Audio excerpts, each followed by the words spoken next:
Selanjutnya, Saudara, Partai Gerindra resmi mengusung Ahmad Lutfi sebagai bakal calon gubernur Jawa Tengah. Bukan bersama putra bungsu Presiden Kaisang Pangarep, Lutfi disandingkan dengan Taj Yassin sebagai bakal cawagup Jateng. Ahmad Lutfi menerima surat rekomendasi yang diserahkan oleh Sekjen Partai Gerindra Ahmad Muzani di kantor DPP Gerindra Jakarta Selatan Jumat kemarin. Lutfi menegaskan dirinya akan bertarung dalam Pilkada Jawa Tengah ditemani oleh Taj Yassin sebagai pasangan bakal cawagup, bukan dengan Kaisang Pangarep ketua PSI seperti yang ramai diperbincangkan. Lutfi adalah ex-Kapolda Jawa Tengah dan saat ini bertugas sebagai Irjen Kementerian Perdagangan.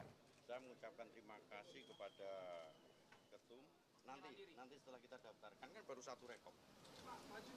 Jadi B1 KWK baru satu. Nanti tunggu tanggal mainnya setelah. Saya hanya berpesan dan minta doa restu kepada rekan-rekan dan masyarakat.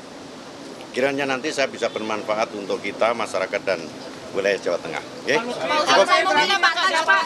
Nanti pasangannya bukan Mas Kaisang seperti yang beredar sebelumnya? Bukan, Gus Yassin. Jadi Taj Yassin. Tidak ada alasan, itu kan masalah politik ya. Pertimbangannya apa, Pak? Tidak ada pertimbangan. Kan maunya santri.